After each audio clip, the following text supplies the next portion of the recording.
putting something, regardless of what you do later on. Then there's a long assembly of this assembly line, so we need to propel it, to transport it, right? So we call it propulsion. How to move the food through the GI, gastrointestinal, to the GI tract. Then, of course, we need to break those macromolecules into smaller and smaller and smaller molecules. And this is the actual digestion process. We talk about mechanical and chemical digestion. Anyone wants to give me an example for mechanical digestion? The teeth. Here's the third time I said teeth, you see? Okay, that's one example. And chemical breakdown? Saliva. Wonderful. And in the stomach, we'll see lots and lots of chemicals later on, but saliva will always start. If we had just digested and it just went all the way through the anus, we did not really get anything, right? So we need to absorb, and that's the absorption part, the passing of the end products of digestion from the lumen and into the blood and the lymph. And finally, number 2, defecation, right? Eliminating all the ingestion food, eliminating the indigestible, food. As we will see when we reach the last part, and I think you guys became very famous in recent years, the large intestine has more role than just creating waste. We'll talk a bit about the microbiome and how important it is for so many of our biological processes later on. Okay, let's see what we know. They see, so just to get a perspective, from the time your food is in the mouth until it reaches the stomach, it's seconds until it makes it from the mouth, after you started digestion with teeth and saliva, to the stomach. There's no time and there's no role for the esophagus. The esophagus is propulsion, period. That's the job. Okay? So it's going to be B. No. Connects the mouth to the stomach, no functioning chemical digestion. This is purely for propulsion. What we're going to focus today and in the homework before next Thursday is about an extremely important, it's not the first stop in our story, but a very important stop in our story. And that's the stomach. Okay? Found in the left side here, we talk about the shape, not very far from the heart. Actually, there's a part of the stomach that gets the name from the heart. We'll see that shortly. It has 3 major roles. One of them is the fact that it's big and it's a storage facility. As we will learn later, when we'll talk about the small intestine needs time to deal with all the partially digested food, to break it down, and to absorb. We need time. We cannot just push, and when we say push, it can be almost a gallon, because it's not just the food that you eat, it's fluid, secreted, and so on. You cannot push immediately a gallon because you won't have, into the small intestine, you won't have an effective absorption, digestion process, and so on. So what do? We temporarily store the food, and we release it gradually to the small intestine. That's one role. The second one is part of the disassembly process that we will discuss, probably not today, but we'll continue on Thursday. We'll talk about digestion, specifically of proteins. It has very minor, if any, role in digestion of lipids and carbohydrates, but it's important, very important for proteins. By the way, it's not essential, but it's very important. Okay? And the third role, can anyone tell me the third role? What do you think? Based on something we already discussed today. Why do we need the stomach? What do you know about the stomach that can help with a problem, a potential problem? And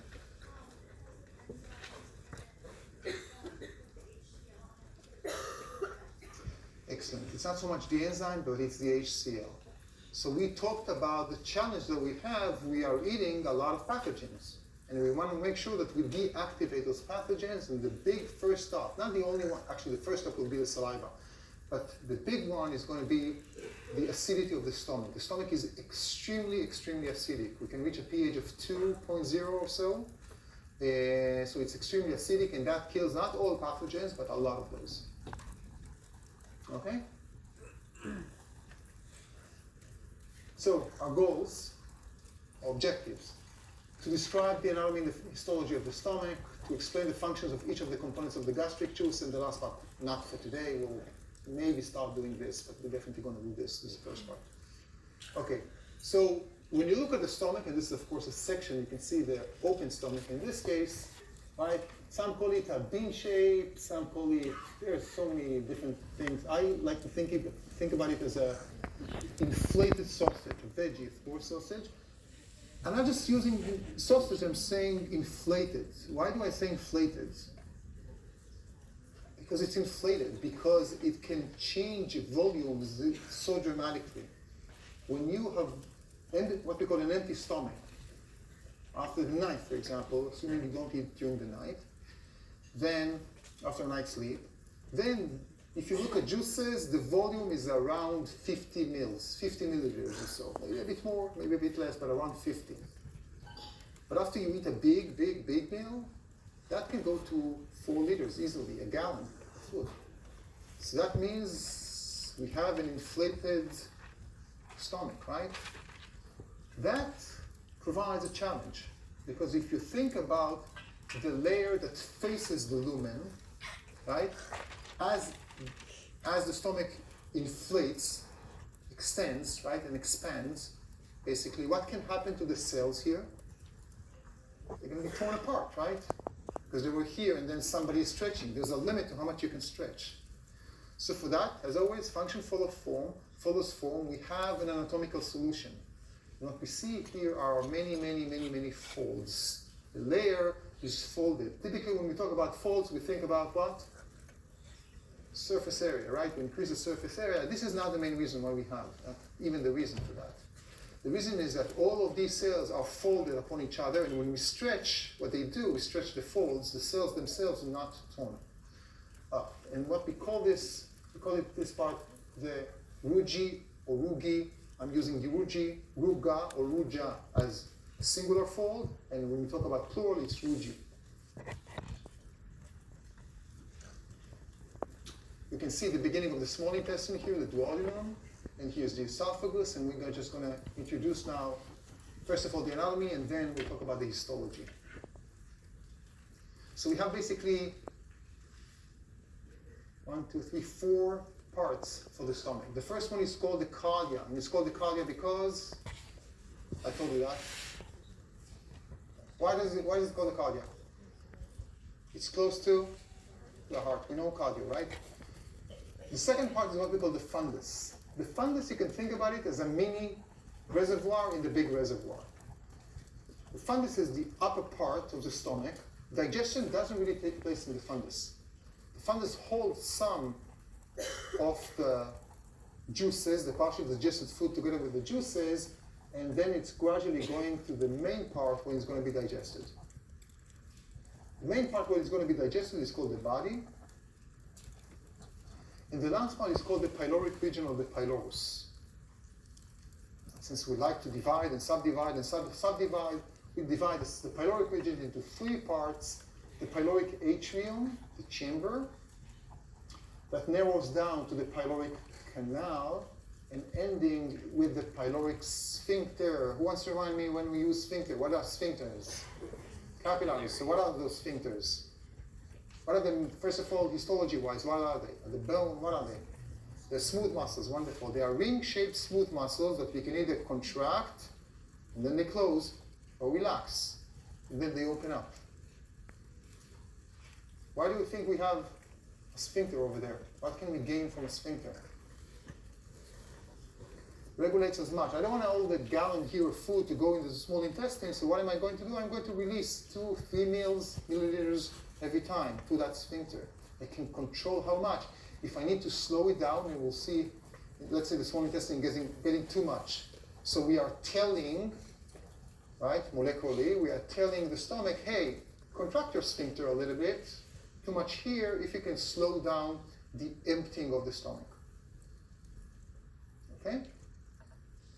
If you talk about sphincters, another sphincter to mention, although it's not part of the stomach officially, but it's important, it's found in the lower part of the esophagus, and that's the lower esophageal sphincter.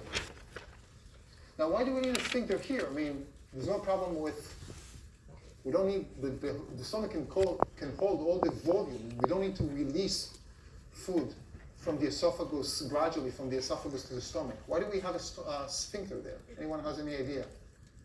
Yes? You don't want any like acid or any chemicals from the stomach. Wonderful. Sorry. As we said, the stomach is very acidic. We'll see how it's protected. The stomach cells are protected. What you don't want is for the acid to go up into the esophagus that is not so well protected. So it's like a one-way valve. It's not a valve like the valves in the heart, but it's a sphincter. Yes, ma'am. We will talk about that. Okay? Excellent question. Okay. What type of tissue faces the lumen? Anyone can tell me? Even if you did not read a word in your assigned readings, anyone knows? What type will face a lumen in general? Epithelium. Epithelium always faces a lumen, or in the case of the skin, faces the outside wall, right?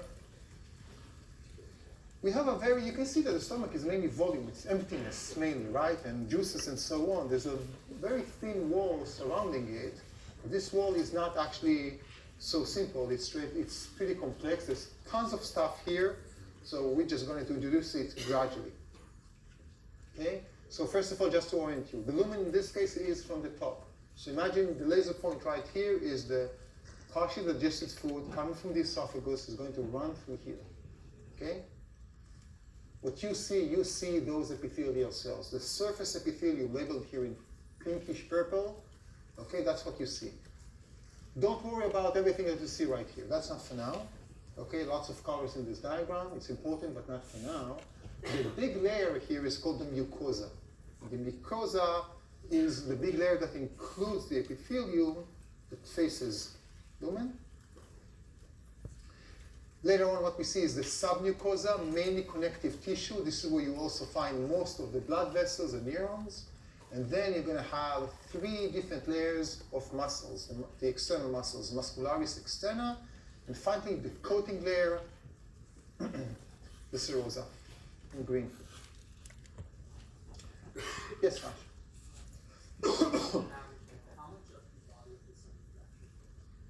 How much? Sorry. The body of the stomach is actually filled it can be filled to its maximum, depending of course on the volume of the food and the juices, yeah. So you won't have a lot of air, for example. Okay? But you can, of course, have, again, as I said, very little, right? We know that we are hungry. How do we know that we are hungry? Except for thinking that we are hungry. What do we hear? The odor's noise, basically a lot of air and some fluids inside your stomach, and it's time to eat, and that's what you get. Okay. Let's talk a bit about those muscles, the oblique, the circular, and the longitudinal. So let's talk just about the muscles. So here's the stomach, and we have everything here is smooth muscles, internal organs. And what we have are, first of all, 2 layers of smooth muscles. One is called the most external one, the longitudinal muscles. Longitudinal because the fibers go along the length of the stomach. Beneath them, we find circular, along the circumferences, right? Circumferential, in a way, muscles. So they are kind of, not exactly 90 degrees, but about a 90 degrees angle to each other.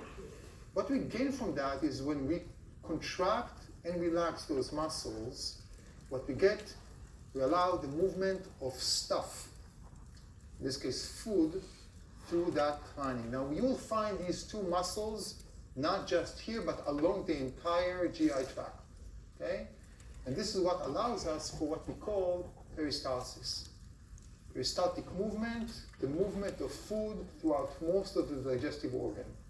In the large intestine, we're going to have different types of movement, but we'll just talk about peristalsis now. Now, if I eat something right now, gravity will help me, right? So the food will go down regardless. What happens if I do this? Don't do this, but if you do this, will it drop, or will it go all the way to the anus? It will go all the way to the anus because of the peristalsis. Okay? So the movement that propels, we talk about propulsion that propels the food. As I mentioned, all our GI tract is covered by these two layers, but the stomach is unique because it has a third layer. The most internal one, it's called oblique. Okay, it's diagonal, just the orientation of the fibers. And that layer is not responsible for propulsion. That layer is responsible for, if you can take a look at me for a second, is doing this. These are churning movements. They are responsible for what? What type of digestion? Mechanical digestion. So they help the juices in physically breaking the stuff. We already use the teeth, but still we have big chunks there. So as the food is moving, it mixes with the juices that will digest the food. We're starting to break it down physically as well. If we zoom out again, oblique, the most internal, circular, and longitudinal. Any questions about the basic histology? Okay. Let's talk a bit about the surface epithelium, the one in the front line, the one that really faces. You have a question? I have a question, like, how do you, like, eat without chewing? What is that? Well, first of all, if you eat completely without chewing, and these are big chunks, you can suffocate, right? Regardless of that. But if you do, you are inhibiting or you're slowing down, or you might even have a not completely effective digestion process. That's basically it. You're just helping it.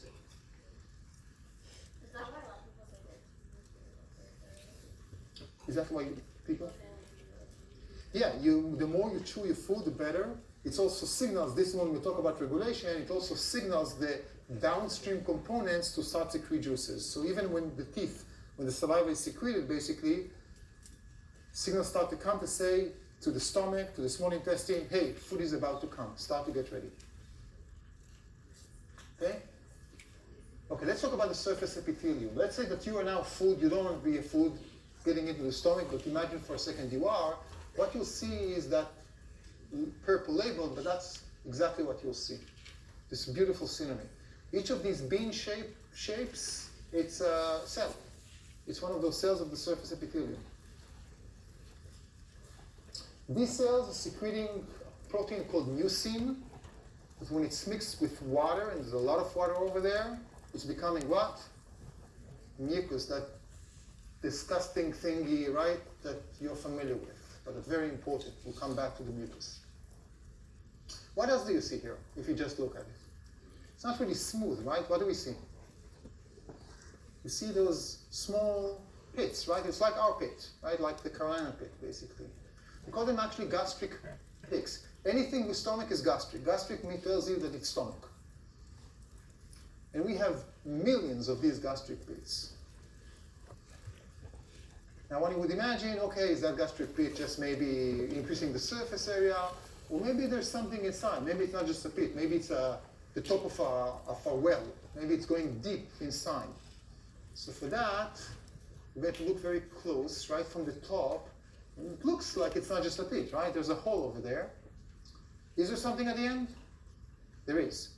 And to see that, we're going to rotate now the pits and to see the glands, the gastric glands. So what do we have here? Again, to orient you, this is from the top. And these are the gastric pits, all those small holes that you have here. And if we just remove, we can see that the pit, just the hole, is actually leading to a tunnel that goes way, way, way down inside the mucosa layer. It doesn't reach, it doesn't penetrate the submucosa, the connective tissue, but it can go really, really down. You can also see here those parts that don't look like they are having a top, right? But they do come from the top. It's just coming from the top and then towards you.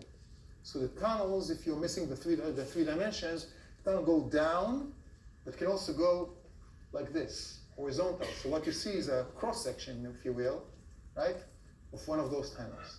The tunnels that we call them the gastric glands, and the glands are actually the cells that line those glands.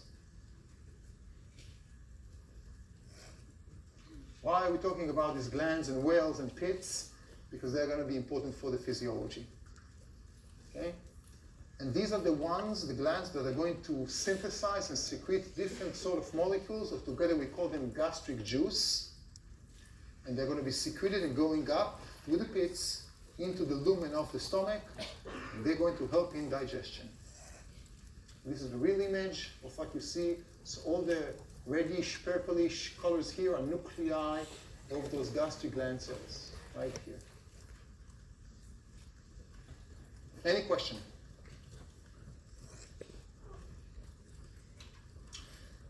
The food getting into the stomach, being digested by mixes with the gastric juices. From now on, we don't call it food, and we don't call it gastric juices, we call it together chyme. To leave you with some appetite for your lunch later on, I'm not showing you any pictures of chyme. The color might tell you about how it looks, and if anyone had vomited at some point in their life, which you probably did, you know exactly how chyme looks like.